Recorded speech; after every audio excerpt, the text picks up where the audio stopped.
Saludos, audiencia de Radio Faro de Gracia. Les saluda nuevamente su hermano Jorge Altieri, pastor de la Iglesia Bautista Faro de Gracia en el pueblo de Milford, Delaware, y director de Radio Faro de Gracia. Y en esta ocasión tenemos la oportunidad de traer una nueva entrevista, un nuevo contenido. Y en esta ocasión vamos a estar hablando acerca de la historia de los bautistas, vamos a estar hablando acerca de los distintivos bautistas, la doctrina, la eclesiología, esas cosas que caracterizan a lo que hoy conocemos como los bautistas. Y tengo la oportunidad de hablar con nuestro hermano y amigo Julio Crespo, quien es el pastor de la Iglesia Bautista Central en Oklahoma City. Y el propósito o una de las razones por las cuales hemos decidido hablar de este tema es porque nos hemos encontrado con que hay muchos hermanos en la fe, muchos líderes, inclusive dentro de organizaciones bautistas, que desconocen la historia de los bautistas, desconocen esos distintivos que forman parte de la herencia o el legado bautista. Así que hemos decidido tener un conversatorio acerca de este tema y una serie de preguntas que vamos a abordar en esta entrevista. Si el tiempo nos da, cubriremos todas las preguntas. Si no, estaremos haciendo una segunda edición de este conversatorio para poder aclarar algunas dudas y tal vez algunos conceptos erróneos que existen aún dentro de muchos bautistas en el día de hoy. Así que, Julio, muchas gracias por acompañarnos en esta ocasión. Gracias, Jorge, por invitarme. Una alegría poder compartir nuevamente contigo. Así que vamos de lleno a las preguntas. Y la primera pregunta, que yo creo que es el fundamento de esta conversación, es: ¿cuál es el origen de los bautistas? ¿De dónde salen? Bueno, depende de con quién hablas.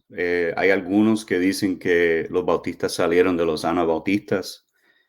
Otros dirán, en donde yo estoy más de acuerdo, sería a través de los puritanos.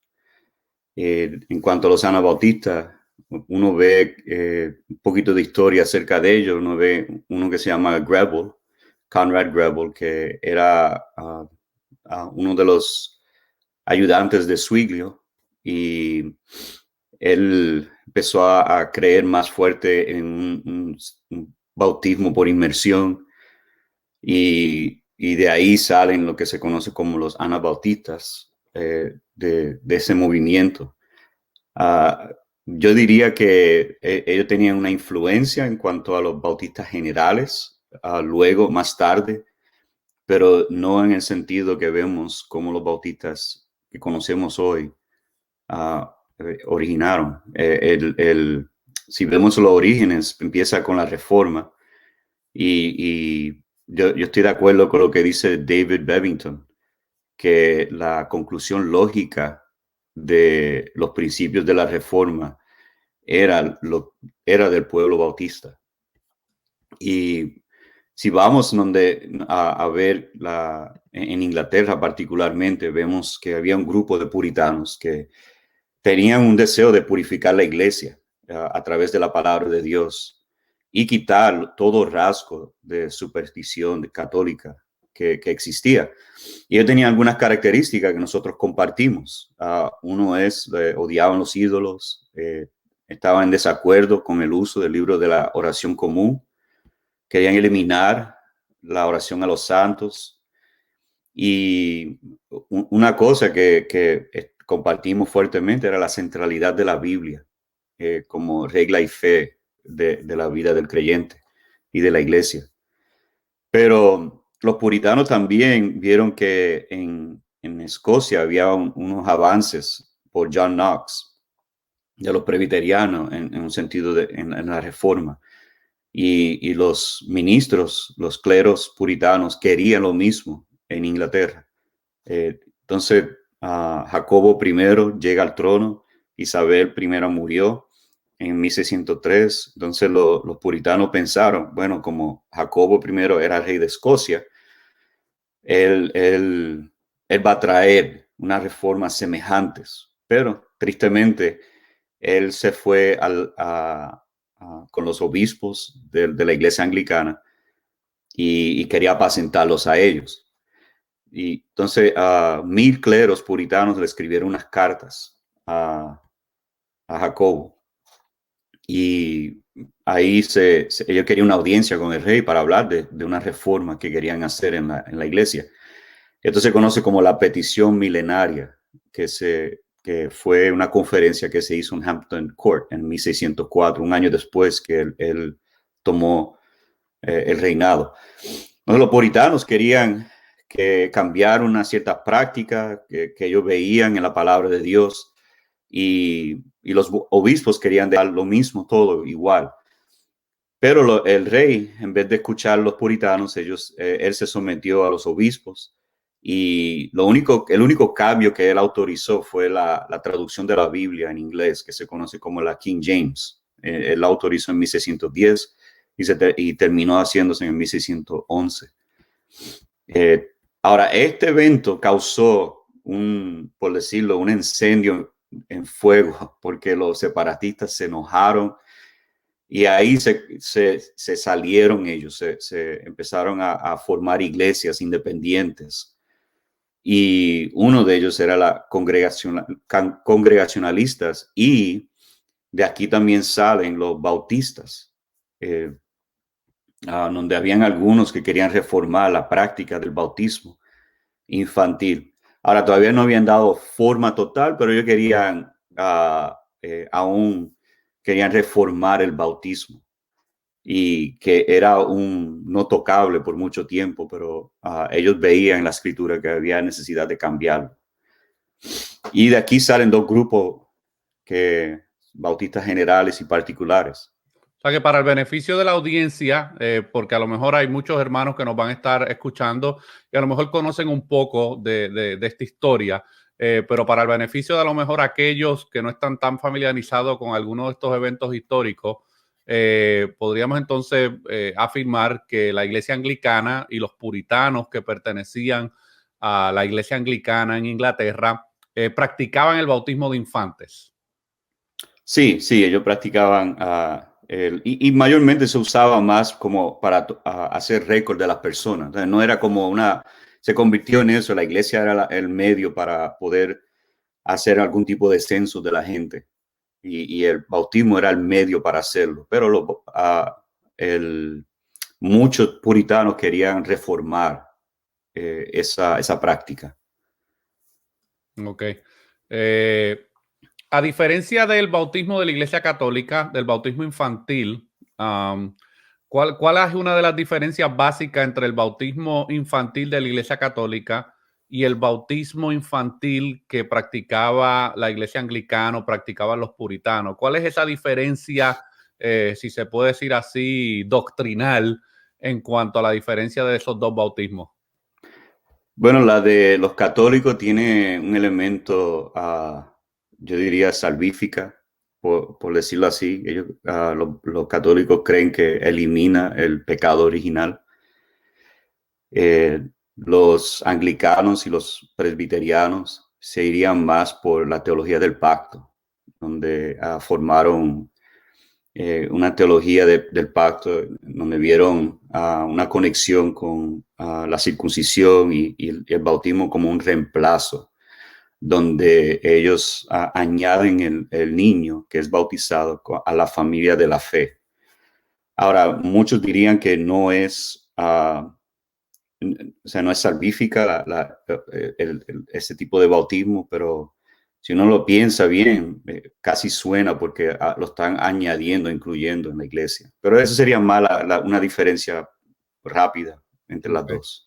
Y a raíz de este descontento entre este grupo de puritanos, ¿cómo entonces comienza el proceso para lo que hoy conocemos como los bautistas? O sea, porque hay un descontento por parte de estos puritanos, que también algunos de ellos son conocidos como separatistas, porque eran más radicales en las reformas que ellos querían llevar a cabo en la iglesia en Inglaterra, la iglesia anglicana. ¿Cómo comienza ese proceso para lo que hoy conocemos como los bautistas en la historia? Bueno, dentro de todo ese grupo separatista, dos salieron. El primer grupo, uno, se conoce como los bautistas generales. Y este primer grupo, ellos querían bautizar a creyentes por inmersión. el líder, por decirlo así, de este movimiento fue John Smith.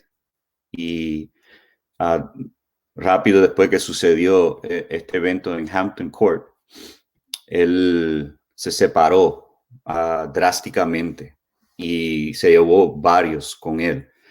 Uno de ellos es Thomas Ellis. Y ellos querían, ellos decidieron que ya que no hay manera de reformar la iglesia anglicana, ellos querían una iglesia completamente separada y practicar ciertas cosas que la iglesia anglicana no lo estaba haciendo. Y uno de ellos era bautismo por inmersión para el creyente. Ahora, interesantemente, John Smith, él se bautizó él mismo. Fue demasiado radical, pero él se bautizó él mismo y luego bautizó a Thomas Ellis. Pero ellos sufrieron un tipo de persecución fuerte por los anglicanos y decidieron irse a Holanda, donde había más libertad de practicar su creencia.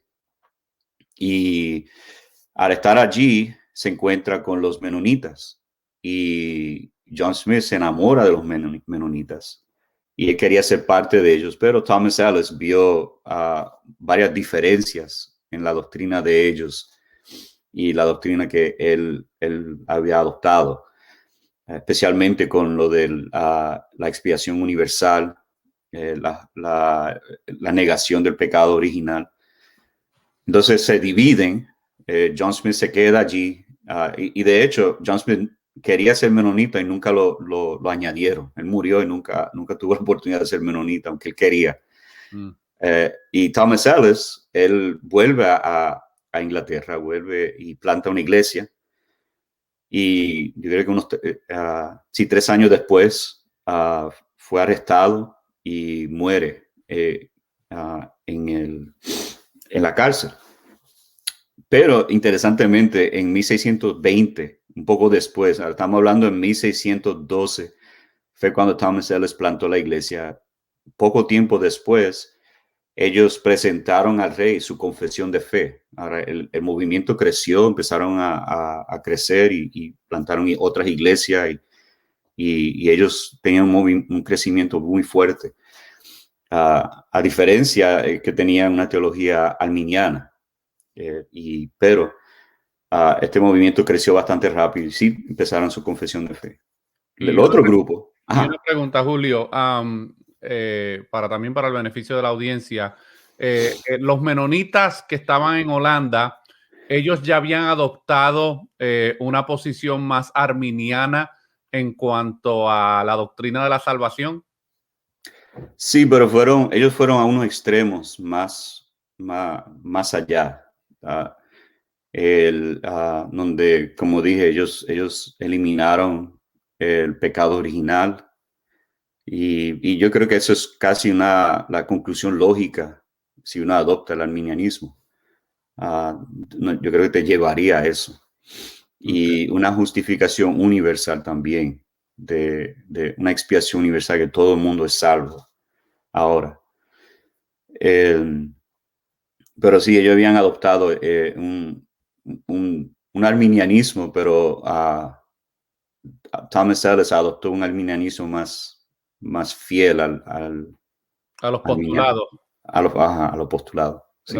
Okay. Entonces, la iglesia o el movimiento que planta Thomas Ellis en Inglaterra fue lo que hoy conocemos hoy en día como los bautistas generales, que sostienen una posición más arminiana en cuanto a la doctrina de la salvación. Sí, así es. Ok.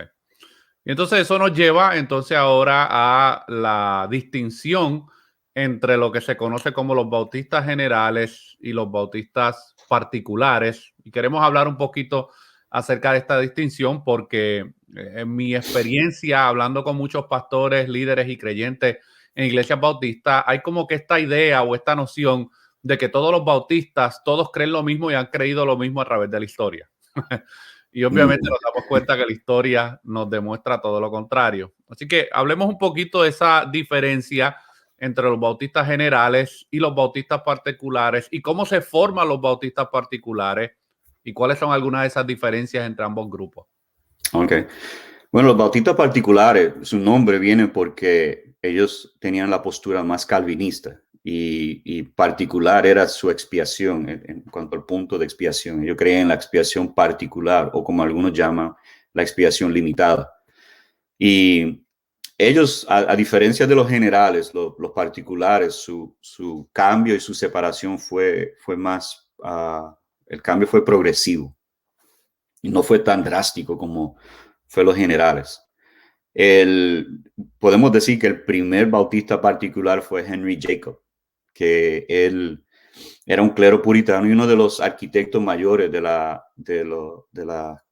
hacer las cartas y los cambios que querían hacer ante el rey Jacobo, donde él quería una reforma, más reforma en la iglesia anglicana.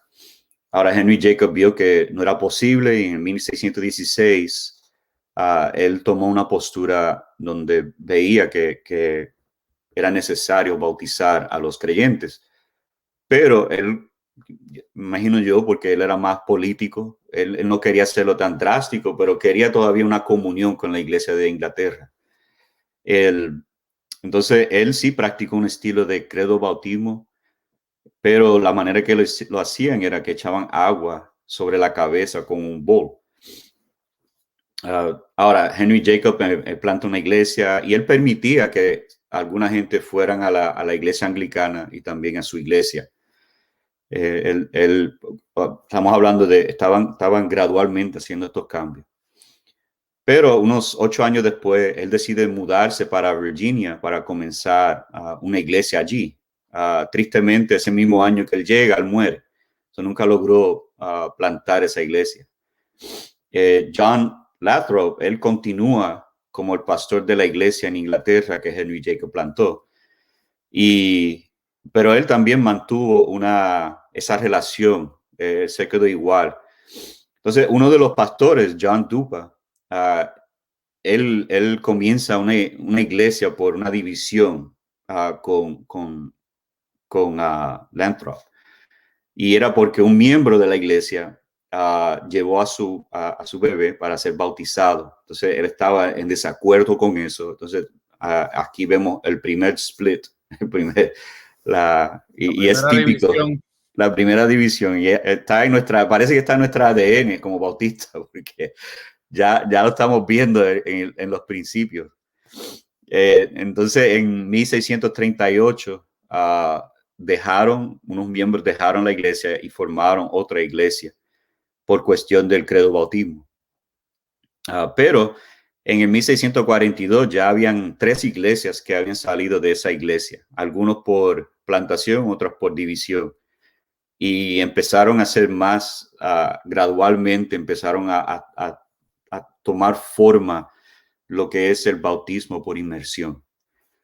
Y en algunos casos habían algunos que habían adoptado una postura más hipercalvinistas en estas iglesias, pero me imagino que hablaremos de eso un poquito más. Pero una de las cosas, hay 5 cosas, 4 cosas, perdona, que son diferentes entre los generales y los particulares. Cinco aspectos que podemos ver que son claramente marcadas. La primera es la teología. Los particulares eran estrictamente calvinistas, donde los generales eran más arminianos. Interesantemente, los dos practicaban un tipo de teología de pacto, pero eran los dos eran, en cuanto a su teología, eran uno calvinista y el otro arminiano. En cuanto a eclesiología, los particulares creían en iglesias locales como independientes, autónomas, autogobernadas, pero los generales querían una unidad con el Estado y la iglesia. Ellos querían influenciar de arriba para adentro, donde los particulares querían influenciar de adentro para afuera. Otra distintiva es que su adoración, los particulares mantuvieron una lealtad a las normas de la adoración puritana, donde la centralidad de las escrituras, que todo debe de hacerse, filtrarse a través de las escrituras. los generales eran más, por decir la palabra, innovadores. Ellos hasta permitían mujeres predicar dentro de su adoración, tenían lo que se conoce como el lavamiento de pies, y que era una parte esencial de la adoración. Ellos permitían que cualquier predicador que llegaba a la iglesia, que predicaba en el servicio, no había formalidad, era bien informal. Y finalmente, otra distintiva es el activismo político, como mencioné antes, sobre los generales queriendo influenciar más al gobierno. Tenían un activismo, los generales, ellos querían cambios drásticos políticos también, donde los particulares eran más reservados. Y mayormente eran reservados porque no se querían identificar con los anabautistas. Y eso era como el estigma que le estaban dando a los bautistas. Eran simplemente anabautistas, y ellos querían mostrar que no era anabautista. Y para el beneficio también de la audiencia, porque nosotros hemos mencionado términos como arminianismo y calvinismo, pero yo me encuentro con cristianos creyentes dentro de iglesias bautistas, inclusive hasta pastores y líderes dentro de iglesias bautistas, que muchos de ellos no tienen la más mínima idea de estas dos diferentes posturas teológicas en cuanto al arminianismo y el calvinismo. No quiero regresar muy atrás a la historia, pero para el beneficio de todos, ¿cuáles son esas distinciones entre el arminianismo y el calvinismo, para que podamos entender por qué la diferencia tan marcada entre los bautistas generales y los bautistas particulares? Y para eso tenemos que remontarnos al Sínodo de Dort y explicar, ¿verdad?, qué fue lo que pasó en el Sínodo de Dort y cuál fue la determinación que se tomó en relación a las posturas teológicas que estaban presentando los grupos, bueno, el grupo de estudiantes de Jacobo Arminio, conocidos como los remonstrantes. Si pudiéramos hablar un poco acerca de esa distinción para luego regresar al futuro y seguir el diálogo. Pues está bien. Bueno, el arminianismo tiene 5 puntos.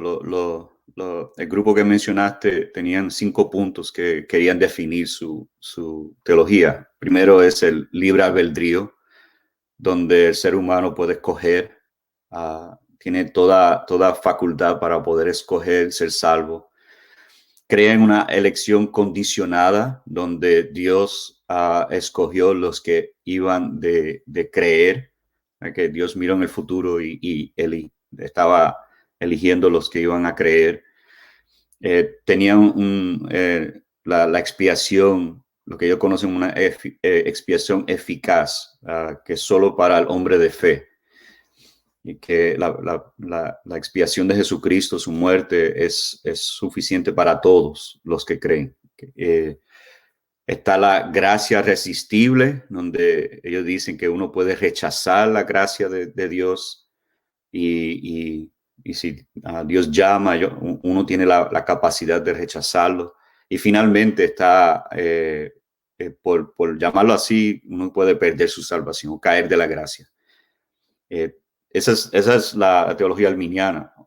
La calvinista es totalmente al revés de la arminiana. De hecho, los 5 puntos del calvinismo era una respuesta a estos 5 puntos, donde el primer punto dice que estamos completamente depravados, que nosotros no tenemos la capacidad de escoger a Dios por causa de nuestro pecado y nuestra condición. La elección es incondicional, Dios escoge a quien Él quiere, y no es porque nosotros decidimos, sino porque Dios escoge. La expiación limitada o particular es solamente para aquellos y quien Dios ha escogido. La gracia irresistible, que la gracia es suficiente para salvar al que y nosotros no podemos resistirlo, simplemente respondemos a la gracia de Dios. Y la perseverancia de los santos, en otras palabras, el que es salvo va a perseverar hasta el final. Entonces, eso es una muy rápida explicación de esos 2 puntos, pero son totalmente opuestos, por decirlo así. Son 2 teologías soteriología muy opuestos. uno al otro. Y esas diferencias doctrinales en cuanto al tema de la salvación todavía existen en el día de hoy. O sea, por eso dentro del mundo cristiano tú te vas a encontrar bautistas que tienen una posición arminiana en cuanto a la doctrina de la salvación, y luego te vas a encontrar a otros bautistas que van a sostener una posición más calvinista en cuanto a la doctrina de la salvación. Pero es importante mencionar esto porque es que en ambos bandos, tanto en los bautistas generales o arminianos, como los bautistas particulares calvinistas, hay algunos que tienen como que esta idea de que siempre han habido solamente bautistas generales arminianos, o que siempre han habido bautistas particulares calvinistas, y vemos que son dos ramas que se dan dentro de la historia de los bautistas. O sea, eso es innegable. Aquí no vamos a hablar de cuál de los dos tienen necesariamente la razón bíblica o cuál de esas dos posturas tiene más peso bíblico. Eso lo vamos a dejar para que cada oyente haga su estudio significativo acerca de eso. Pero lo traemos porque hay muchos pastores bautistas que no conocen esas diferencias teológicas, y cuando se encuentran con un bautista reformado o un bautista calvinista o un bautista particular, pues les extraña. Dice, ¿de dónde salió este espécimen extraño? Pero también sucede en el otro campo. Hay bautistas particulares calvinistas que ven o conocen algún bautista general arminiano, y también entonces dice, bueno, ¿y este espécimen extraño de dónde ha salido? Así que por eso hacemos esa aclaración para el beneficio de la audiencia. Es así, sí. Y hay también un tercer grupo que es como un híbrido.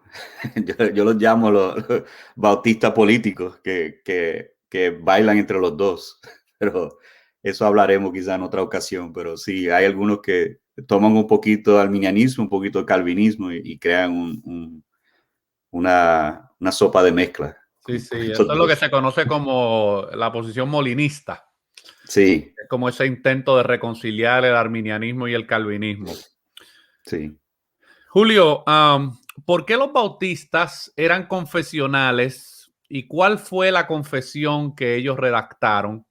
Porque nosotros oímos hablar acerca de la confesión bautista o las confesiones que se dieron durante la Reforma y después de la Reforma protestante. Así que, ¿por qué los bautistas eran confesionales? ¿Por qué eso era tan importante para ellos? Bueno, era importante mayormente porque ellos querían, como dije anteriormente, ellos querían mostrar que no era una secta y querían mostrar que ellos eran legítimos en lo que creían. Ellos hicieron varios intentos de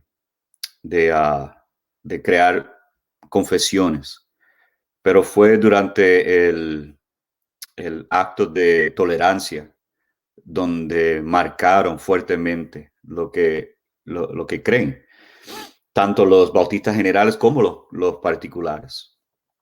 Pero en la ley de tolerancia que fue aprobada en 1689, anteriormente de eso, los bautistas estaban sufriendo, estaban siendo encarcelados, estaban siendo perseguidos, y cosas horribles estaban sucediendo a los bautistas.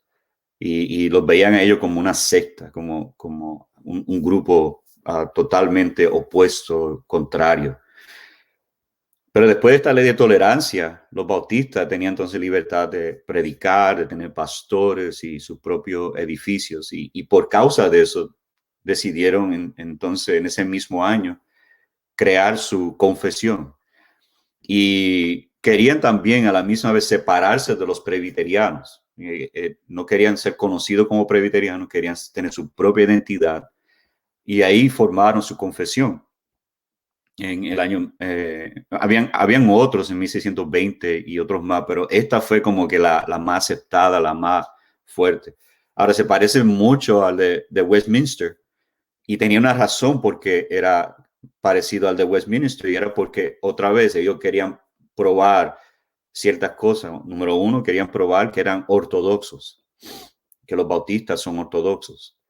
Uh, de ser cristianos antes de ser bautistas, en otras palabras.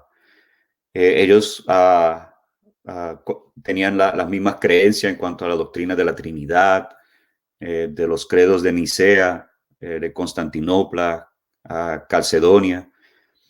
Afirmaron la cláusula Filoque que dice que el Espíritu Santo vino tanto del Padre y del Hijo.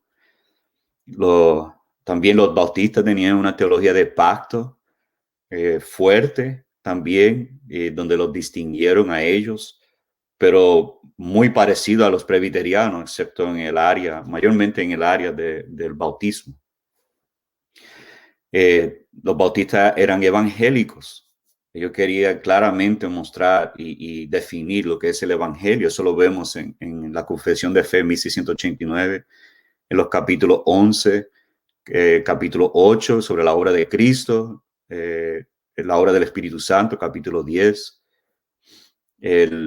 Otro también era que ellos querían separarse de los presbiterianos y que ellos querían ver que una iglesia, tenían una eclesiología teológicamente integrada, donde creían en el credo bautismo por inmersión, membresía de iglesia regenerada, libertad de conciencia, separación de iglesia y Estado, y la necesidad de la proclamación del evangelio a todas las personas en todas las naciones.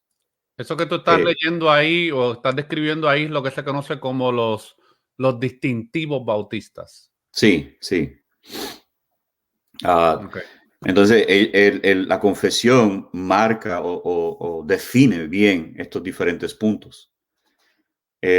También querían ser concienzudalmente confesional, es decir, que la iglesia tiene que hacer clara a la membresía y al mundo las verdades que son creídos completamente en la iglesia. Ellos querían mostrar lo que ellos creían públicamente. Y estas confesiones se usan como declaraciones personales y como documentos para disciplina formativa y correctiva. Para dar un ejemplo, no hace mucho yo estaba hablando con una iglesia que quería empezar a practicar la disciplina eclesiástica. Y yo lo primero, le hice dos preguntas. Le pregunté, ¿ustedes tienen algún tipo de membresía y tienen alguna confesión? Y me dijeron no a los dos. Y dije, bueno, no pueden entonces hacerlo porque si tú no tienes claramente cuáles son las responsabilidades de un miembro, tú no puedes entonces expulsarlo. Y a la misma vez, no puedes ni practicar si tú no tienes, los dos van de la mano, si tú no tienes membresía y no tienes una confesión para definirlo, no puedes practicar esto. Así que hasta que ustedes hagan eso, no pueden entonces hacer lo otro. Y esto es un problema muy común, no solamente entre los bautistas, pero es un problema muy común a nivel eclesiológico en todo tipo de denominaciones. No sabes la cantidad de pastores y líderes con los cuales uno se reúne o tiene algún tipo de contacto y ellos le comparten a uno algunas de las situaciones que tienen en la iglesia local y siempre sale a la luz este tema de la membresía y de la declaración de fe. Y yo me he topado con muchos creyentes que asisten a comunidades de fe. Nunca se les ha hablado de cuáles son los requisitos para ser miembro de esa iglesia local y nunca han recibido una copia o una instrucción acerca de qué es lo que esa iglesia local cree. Y cuando ellos aprenden acerca de estos temas y se acercan ahora a sus pastores para preguntarle, oiga, pastor, ¿qué es lo que nosotros creemos? Las respuestas que le dan a veces a esos hermanos son tristes. ¿Y a ti qué te importa? ¿Qué es lo que nosotros creemos? ¿Por qué tú estás Oh, wow. preocupado? ¿Por qué es lo que nosotros creemos? Eso es un asunto privado de los líderes. Y eso es una problemática muy común donde muchas iglesias no entienden el valor de lo que es una membresía regenerada definida en el contexto de la iglesia local y hacen muy poco o ningún énfasis en la declaración doctrinal de esa iglesia local y por ende la gente no sabe qué es lo que esa iglesia cree. Entonces, ¿cómo los líderes van a corregir un problema doctrinal o eclesiológico en esa iglesia local cuando los miembros no conocen ni tan siquiera qué es lo que ellos creen? Así que es un problema muy, muy, muy serio en el día de hoy que tiene que atenderse, y nuestras iglesias bautistas necesitan entender la importancia de las confesiones y de los distintivos que forman parte de la identidad bautista. Sí, y de hecho hay una diferencia entre lo que es una declaración de fe y una confesión de fe. Y yo creo que muchos ni entienden cuáles son esas diferencias. La confesión de fe tiene que ver más con la iglesia, la unión de la iglesia, qué es lo que creemos nosotros como congregación y que nos distingue a nosotros de las demás iglesias en cuanto a nuestra doctrina, nuestra teología. Y es lo que nos une. Ahora, la declaración de fe, para yo entenderlo bien, tuve que hablar con varios profesores porque siempre tenían esa inquietud. Y uno me dijo, y yo creo que esta fue la definición más clara que me ayudó. La declaración es lo que une las iglesias con iglesias, otras iglesias juntas, como nosotros tenemos una declaración de fe en la Convención Bautista de Sur, que es Fe y Mensaje Bautista 2000. Esa es nuestra declaración de fe. Eso es lo que une todas las iglesias en cuanto a teología y doctrina. Las iglesias bautistas del sur, en este caso específicamente. Bautista del Sur, exacto. Entonces, la confesión de fe es lo que une la iglesia local. Es el medio para unirnos a nosotros, pero la declaración es lo que une a las demás iglesias. Y puede haber diferencias, ¿sabes? Yo puedo, en nuestra convención, nosotros podemos tener arminianos y podemos tener calvinistas, porque nuestra declaración de fe no es en contra de ninguna de los dos. Sí, en nuestro caso particular, en nuestra iglesia local, nosotros sostenemos la confesión de fe bautista del 1689 como la confesión de fe de nuestra iglesia local. O sea, que todos los miembros de nuestra iglesia local entienden claramente qué es lo que nosotros confesamos y creemos acerca de diferentes temas, pero también tenemos el mensaje y fe bautista del 2000, que es la declaración de fe de la Organización Bautista del Sur, que es con quien nosotros estamos afiliados, y eso nos permite tener comunión con todas las iglesias que forman parte de la convención. Ahora, como bien mencionaste, hay iglesias dentro de la convención que sostienen una declaración, o perdón, sostienen una confesión de fe más arminiana o arminiana en su totalidad en cuanto al tema de la salvación, y ya vemos otras que sostenemos una posición más calvinista en cuanto a ciertos temas relacionados con la salvación. Ahora, antes de seguir hacia adelante, me surge la pregunta de por qué los bautistas generales, ese primer grupo que se comienza a desarrollar en Inglaterra, por qué las confesiones de fe de ellos no son tan conocidas o no son tan, no hay, no, o sea, no, como que no hay mucho conocimiento de exactamente de qué era lo que ellos creían, a diferencia de la Confesión Bautista de 1689, que sabemos que pasó por varias ediciones. La del 1689 es como que la edición final de esa confesión. Pero ¿por qué no tenemos accesible, o a lo mejor lo hay, pero no lo conozco, no lo he visto, ¿por qué no hay ¿por qué no tenemos disponible esas confesiones de fe de los bautistas generales del siglo XVII? Mayormente, en mi opinión, es porque es una buena pregunta, pero yo creo que mayormente porque dejaron de ser confesionales de un tiempo, cuando había esa libertad, ellos dejaron de ser confesionales y realmente los generales empezaron a tomar una postura muy rara también después de 1689, la cual formó lo que vemos hoy día. Algunas cosas es como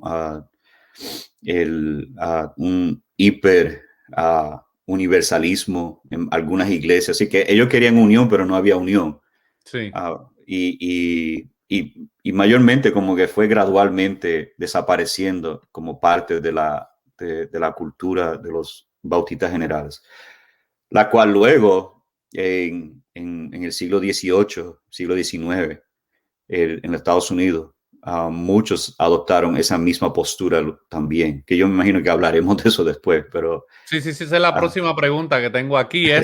Bueno, ya vimos un poquito el desarrollo y el origen de los bautistas allá en Europa, en Inglaterra y en otros países bajos de Europa. Pero ahora tenemos que hablar acerca de cómo llegan entonces los bautistas a los Estados Unidos. Bueno, los bautistas llegaron a los primero que se conoce históricamente fue en el año 1634. Llegó en Rhode Island, en Providence, Rhode Island. Fue Rogers Williams, un bautista particular que llegó y como sabe, para este siglo estaban llegando muchos de los peregrinos que estaban saliendo de Inglaterra y se estaban moviendo hacia los Estados Unidos y muchos vinieron con teologías de los puritanos y uno de ellos era Roger Williams. O sea que Roger Williams cuando llega aquí, él era un bautista particular confesional. Sí, sí. Planta su iglesia y oficialmente la iglesia se establece en 1639 en Rhode Island. Eso fue los primeros. De ahí pues empezaron a llegar muchos más entre generales y particulares, pero la realidad es que los particulares tuvieron mucho más éxito, por llamarlo éxito, aquí en los Estados Unidos. Ellos crecieron más rápido y crecieron especialmente en el sur, donde crecieron mucho más. Ok, y entonces ya sabemos cómo llegan aquí a los Estados Unidos, cómo comienzan a desarrollarse.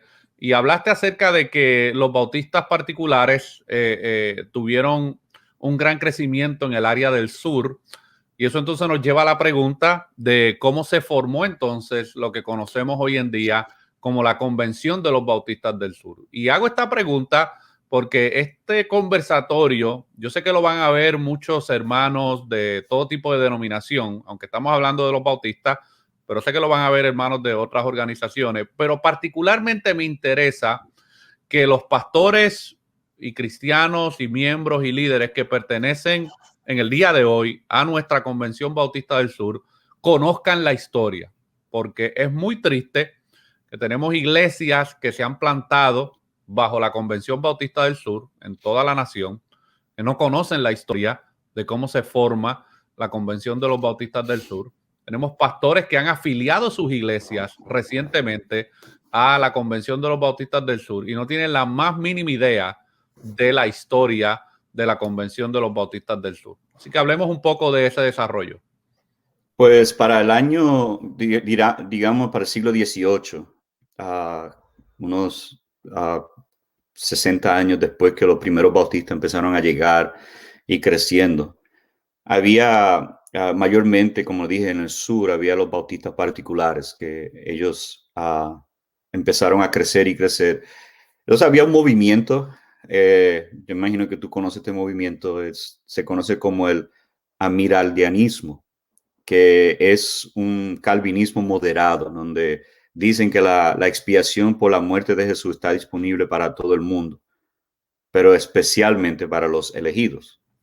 Entonces, este movimiento más moderado creó una división en los particulares, donde estaban los generales, perdóname, los regulares, se conocieron como los bautistas regulares y los bautistas particulares. En Inglaterra, rapidito vuelvo allí, los particulares empezaron a pelear contra eso y uno en particular era John Gill. John Gill era el pastor de la iglesia que luego Spurgeon fue el pastor de esa iglesia. Pero la razón por que empezaron a irse por este lado era que los particulares se estaban convirtiendo más hipercalvinistas, donde tenía un evangelismo fatalista, donde dicen que Dios va a salvar a los elegidos, no tenemos que predicarles el evangelio, ellos van a venir solos, Dios los va a traer. Y la iglesia en particulares empezaron a bajar fuertemente. De hecho, unos números que yo conseguí, los particulares tenían unos 40,500 miembros y en 30 años bajaron a 16,500. Entonces los regulares, viendo esto, se dividieron, pero había otra razón también por esta división, además de una modificación de la expiación. Durante el siglo XVIII llegó lo que se conoce como el Gran Despertar. Y dentro de ese Gran Despertar había algunos que estaban siendo salvos por este movimiento, la cual era simplemente la predicación al aire libre del Evangelio de Jesucristo.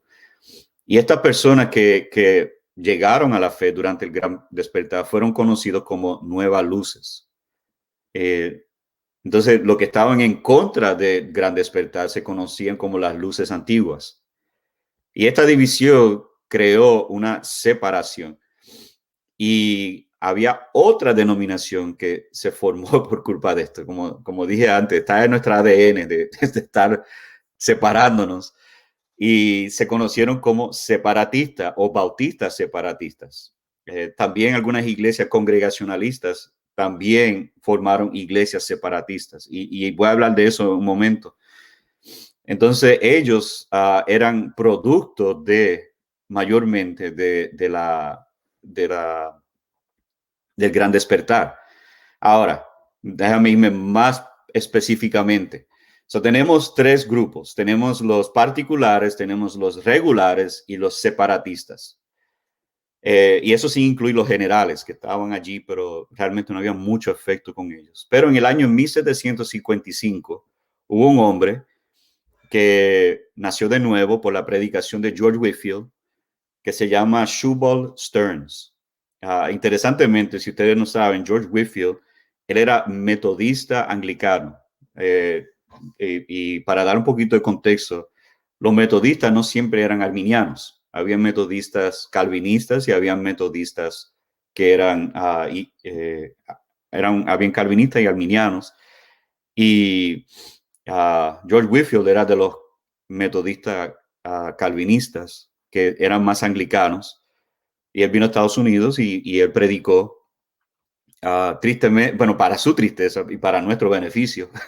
él decía que no era su intención de poder, de formar más bautistas. Es lo que quería, eso no era su intención, pero muchos, si nosotros miramos la historia, los bautistas del sur, la Convención Bautista del Sur, tiene su origen de George Whitefield. Porque Shubal Stearns, quien nació de nuevo por la predicación de George Whitefield, él guió un grupo de bautistas separatistas de Connecticut, donde allí fue que fue salvo, y llegó a Carolina del Norte en Sandy Creek. Y en Sandy Creek, él plantó una iglesia. Y esa iglesia, la primera iglesia bautista de Sandy Creek, es conocida como la madre de todas las iglesias bautistas del sur. Y era una iglesia bautista particular calvinista. Sí, sí. Bueno, eran separatistas, pero salieron de los particulares, sí. Y eran calvinistas en su soteriología. Ellos crecieron y en 3 años ellos formaron una asociación en Sandy Creek para Carolina del Norte. Y realmente se convirtió en el epicentro del avivamiento de los bautistas separatistas en el sur. Ahora, unos números rapidito, en 17 años, ellos crecieron de 42 iglesias a 125. Después, 20 años después, hubo 1,152 congregaciones. Así que creció rápido Wow. los bautistas. O sea, que ese mito de que los bautistas particulares calvinistas no evangelizan, eso es un mito. Es un mito. Yeah. Es un mito. De hecho, si puedo añadir algo, yo creo que si algo debe motivar y por decirlo así, el calvinista a evangelizar es saber que Dios va a salvar. Para mí ese es el motivo, uno de los motivos más fuertes para el que es calvinista. Sabiendo que Dios va a salvar a algunos eso nos debe de llenar de esperanza y de anhelo de querer hablarle a otros del evangelio, porque es el único medio que Dios va a salvar a los perdidos. Ahora, cuando hablamos del desarrollo de la Convención de los Bautistas del Sur, eso nos lleva obviamente a esa distinción entre Bautistas del Sur y también lo que conocemos como los Bautistas del Norte, que luego también tienen algunos cambios en su nombre. Pero ¿cuál era la diferencia o qué fue lo que motivó a que estas iglesias bautistas que están desarrollándose y creciéndose, en un momento dado hay también una división dentro de estos grupos y entonces se desarrolla ya de manera más formal lo que hoy conocemos como los bautistas del sur y los que tenemos al norte, que son los bautistas del norte? ¿Cuál es esa diferencia entre cada grupo? Bueno, un poquito para llevarnos a esa historia, para llevarnos a eso, permítame dar un poquito de historia de cómo llegó, porque hay unas razones de por qué esto sucedió. Adelante. En el 1814 se formó lo que se conoce como la Convención General de la Denominación Bautistas en Estados Unidos, donde se reunieron en Filadelfia, conocido como la Convención Trienal, que se reunían cada 3 años, un grupo de muchas iglesias bautistas, y se reunieron con un fin, y era para enviar misioneros. Dentro de esos misioneros estaba Luther Rice, Adoniram Judson, y la organización era, y aquí yo creo que la parte en donde quizás hubo un fallo en todo esta, en la convención, era esta. Era completamente voluntario y no ejerció control sobre asuntos de teología. Entonces, teología no era como un asunto, era puramente misiones, era cómo se pueden unir todas las iglesias bautistas del sur para enviar y financiar misioneros al extranjero. Ahora, dentro de esa reunión en 1814 se formó lo que se conoce como la Sociedad de Misiones Extranjeras Bautistas Americanas y enviaron el primer misionero bautista a China y allí tuvieron mucho éxito. Entonces los bautistas americanos forman también en 1832 la Sociedad Bautista Local americana, donde quería plantar más iglesias en el mismo Estados Unidos. Ahora, en el año 1845 hubo una reunión y querían enviar a un misionero que tenía esclavos. Y por causa de eso, muchas de las iglesias del norte rechazaron enviar a un misionero que tenía esclavos. Hubo 293 líderes que decidieron, tú sabes que nosotros vamos a separarnos, y el 8 de mayo de 1845, y acuérdate, durante este tiempo había una división en los Estados Unidos mismo, entre el norte y el sur. Y algunos dicen que era por la esclavitud, pero la realidad no era tanto la esclavitud, era por los derechos del Estado, que había un issue grande en cuanto al derecho de los estados. Los del norte querían ver una unión federal más fuerte. Los del sur querían practicar una autonomía de cada estado. Y a practicar esa autonomía, ellos, para darle un ejemplo, ellos, si tenían algodón que estaban ellos cosechando, ellos tenían que llevarlo al norte para ser procesado. Y el norte estaba ganando todo el dinero porque de allí hacían ropa y lo vendían y volvían a venderlo otra vez al sur. Entonces el sur dijo, espérate, vamos a hacer nosotros nuestras propias fábricas y eliminamos todo el enviar allá y nos quedamos con el dinero nosotros. Pues en el norte se molestaron por eso y empezó a crear esta tensión. Y uno de los factores que usaron para, ¿sabe?, un avance político era los esclavos. Decían, la razón por qué no queremos separarnos es por lo de la esclavitud. Pues eso se usó como una agenda política. Ahora, yo no estoy diciendo yo estoy de acuerdo con la esclavitud, yo simplemente estoy contando la historia. Entonces, la agenda de la esclavitud se convirtió en un asunto dentro de las iglesias bautistas. Y un misionero, uno que quería ser misionero de Alabama, que tenía esclavos, lo rechazaron. Entonces, en el 1845, 293 líderes bautistas del sur se reunieron en Augusta, Georgia, y organizaron la Convención Bautista del Sur. Ahí hubo la división marcada y fuerte. Y hubo otros asuntos también que estaban en desacuerdo, pero como dije, uno era la que causó esto, fue esta misma reacción de que alguien que tenía esclavos quería ser un misionero. Okay. Y una pregunta en cuanto a la confesión o la declaración de fe eh, eh, la existencia de lo que hoy se conoce como la Convención de los Bautistas del Sur.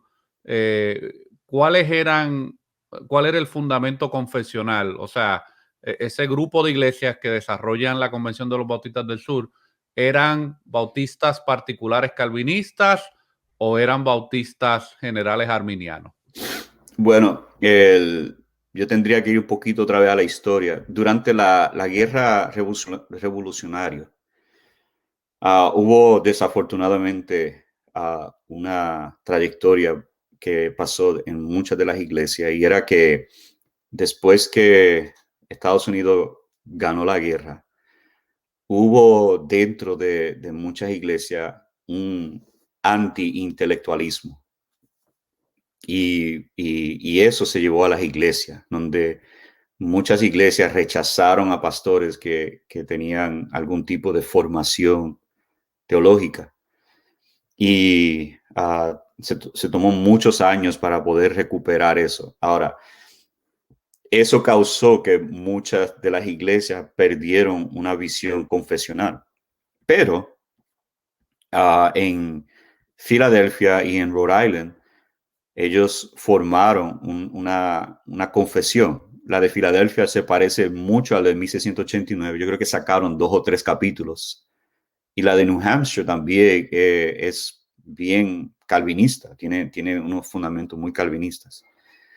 Y los dos fueron hechos para el siglo XIX, y muchos adoptaron esas confesiones de fe. Pero había muchas iglesias que estaban, por causa de ese anti-intelectualismo, las iglesias estaban corriendo mayormente como sin confesión, prácticamente mala teología, mala soteriología, y eso afectó grandemente las iglesias. Entonces, la idea de confesión como que se perdió por causa de eso.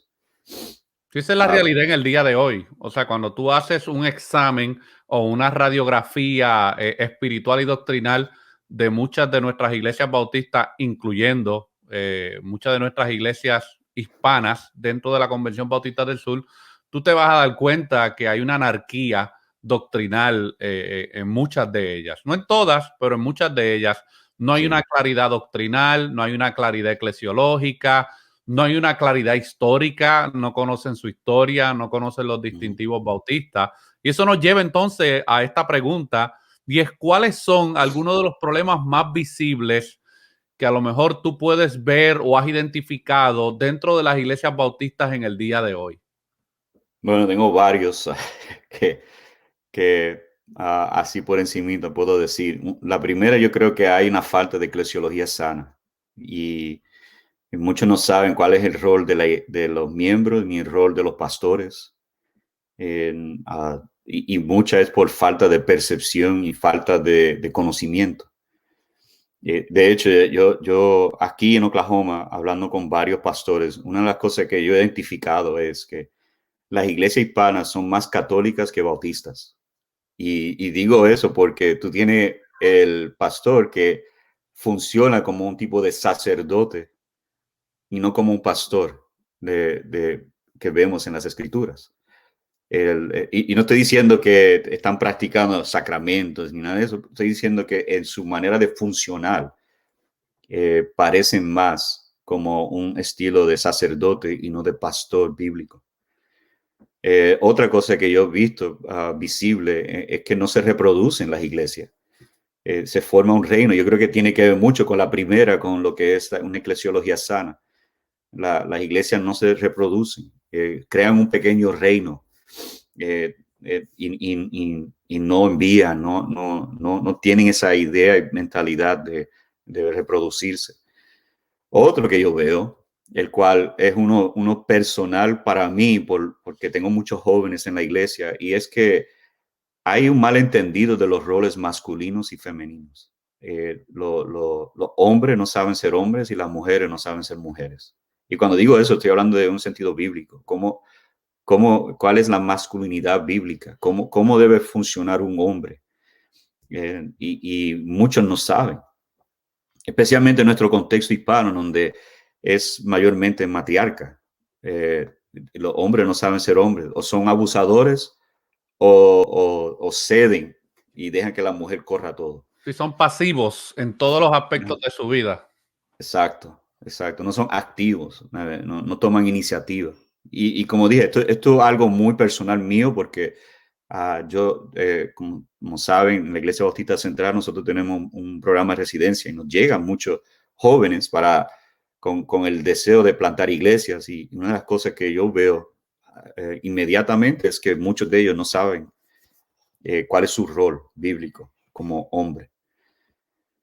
Otro más que pienso que es un problema es una teología neocarismática, que es un producto del pragmatismo, yo creo, donde las iglesias, otra vez, en vez de, algunas iglesias parecen más católicas y bautistas, pero hay iglesias bautistas que parecen más carismáticas que bautistas.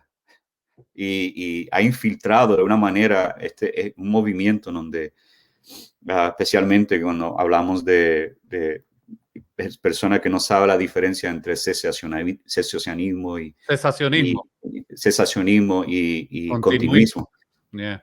Mi experiencia ha sido en ese tema, Julio, y puede que tú me puedas corregir o aclarar, es que las iglesias bautistas que han adoptado una posición arminiana, por lo general, son las mismas iglesias que adoptan prácticas y creencias carismáticas.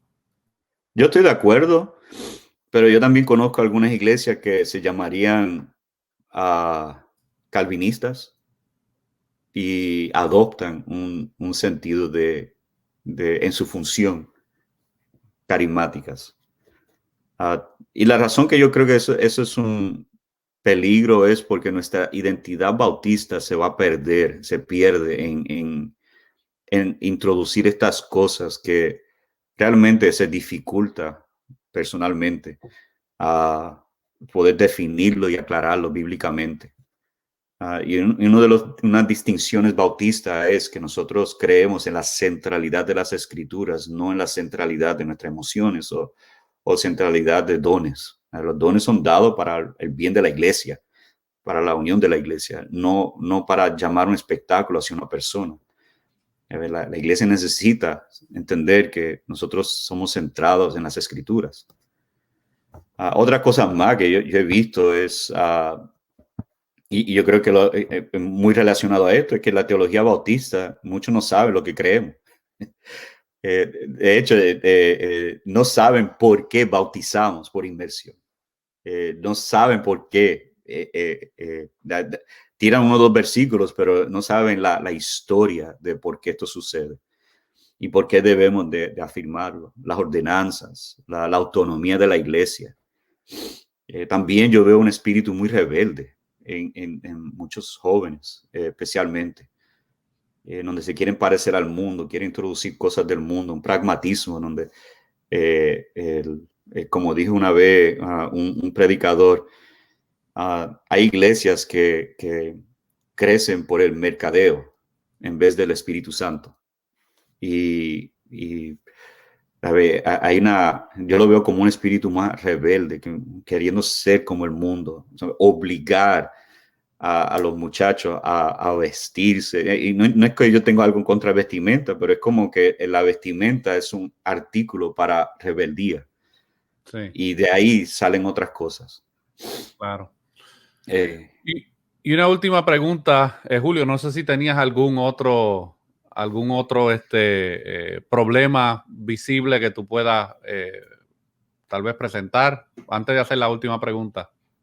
Pues hay una, y esto otra vez viene con mi experiencia como en cuanto a lo que hace la Iglesia Bautista Central, y es yo doy gracias a Dios por los seminarios. Los seminarios fue un buen experimento para las iglesias, ayudó en el tiempo que lo necesitábamos, pero una de las cosas que me preocupa es, y digo esto como uno que es profesor de un seminario, así que no lo estoy diciendo como uno anti-seminario. Yo creo que el seminario es algo bueno, pero realmente es la iglesia quien tiene la función y el trabajo de hacer discípulos, y pastores deben salir de las iglesias, no de los seminarios. El seminario es un buen recurso, pero uno habla con varios pastores y cree que es el seminario que produce pastores, y no es así. Es la iglesia que debe producirlo. Y no solamente a nivel pastoral, a nivel de los miembros comunes en la iglesia. O sea, debe ser la iglesia local la que invierte mucho de sus recursos y su tiempo en la preparación y capacitación teológica y doctrinal de los miembros de esa iglesia. Obviamente no estamos en contra de los seminarios. Yo también tengo la oportunidad de ser profesor y dar clases en un programa de tal vez de menor escala que tal vez un bachillerato, una maestría, pero me he dado cuenta que muchos de los estudiantes que llegan a nuestros seminarios no tienen buenos fundamentos teológicos y doctrinales, y eso me revela que las iglesias no están haciendo un buen trabajo de enseñar y educar y capacitar teológicamente a sus miembros. Pero también me resulta interesante que muchos de esos pastores que no capacitan a su gente son los mismos que se oponen cuando esos miembros quieren ir a algún seminario o algún instituto a estudiar, porque tienen esta actitud antiintelectual donde prefieren a lo mejor de manera inconsciente mantener a la gente bajo una superficialidad o bajo una ignorancia, para que a lo mejor esos miembros no se den cuenta de las verdaderas problemáticas que existen a nivel teológico y eclesiológico en sus iglesias locales. Eso es lo que yo he podido ver.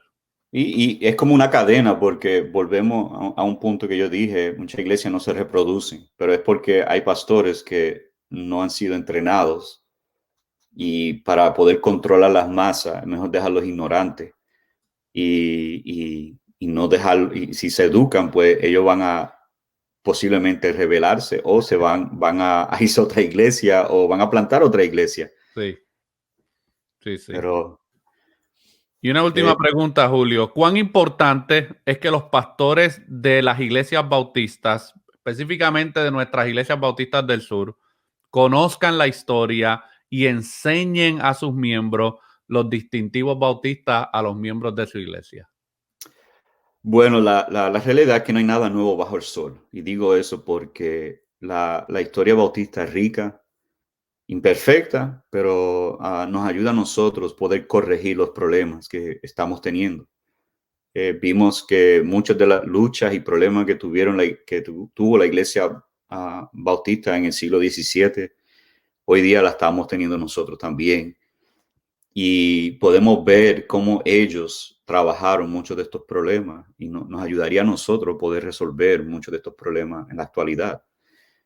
El, uh, las confesiones nos da a nosotros un fundamento sobre las raíces bautistas, y nos puede ayudar a poder ser teológicamente sólidas como iglesias, y ver esa tradición rica que ha sido dada a nosotros. También vemos que a través de la historia podemos eclesiológicamente ser fuertes, porque miramos cómo la iglesia del siglo XVII tuvo que formar su eclesiología bíblicamente, a oposición de otros que tenían otro tipo de eclesiología. También nos ayuda a nosotros ver la autonomía, esta es la distintiva, que nosotros somos autónomas, pero unidas también. Y la historia nos enseña también que ciertas cosas sucedieron para bien y muchas veces tomamos esas cosas y lo usamos para mal. Una de las cosas que yo le doy gracias a Dios es por la Unión Femenil Misionera. De hecho, en el caso particular, Annie Armstrong, ella hizo un trabajo para ayudar a Lottie Moon cuando estaba en la China, para poder ayudarla a ella, soportarla financieramente, y otros misioneros. Pero tristemente en América Latina la Unión Femenil Misionera se ha convertido en la Unión Feminista Misionera. Y si supieran la historia de la Unión Femenil Misionera, la función de esta organización era dar un lado de conciencia a la iglesia, de envolverse más en las misiones. Nunca fue hecho como un movimiento feminista, sino fue un movimiento para las mujeres de la iglesia, dar conciencia a la iglesia local de movilizarse para las misiones. Si no era empoderar a las mujeres para que fueran pastoras en iglesias locales. Exacto. Y eso es lo que estamos viendo en América Latina, como se ha convertido, en vez de Unión Femenil Misionera, Unión Feminista Misionera. Bien. Bueno, Julio, gracias por este tiempo. Esperamos que estas breves preguntas y conversación que hemos tenido pueda ayudar y traer un poco más de claridad a algunos de nuestros hermanos, pastores y audiencia que nos escuchan y nos sintonizan a través de Radio Faro de Gracia. Obviamos muchos detalles. La historia de los bautistas es larga, con muchos detalles dentro de su historia, pero queríamos cubrir algunos de los aspectos tal vez más importantes para que pueda haber una claridad en ese tema de la historia de los bautistas. Así que, Julio, gracias por tu tiempo. Gracias por invitarme. Fue un gozo poder hacer esto. El problema, a toda nuestra audiencia de Radio Faro de Gracia, manténganse en sintonía. Vamos a seguir produciendo material, tal vez de manera semanal, otros conversatorios con otros pastores y líderes dentro del mundo cristiano latinoamericano, para seguir proveyendo sana enseñanza, sana doctrina y temas que sean de importancia y de relevancia para el cristiano en el día de hoy. Así que Dios me los bendiga a todos y nos veremos en la próxima transmisión.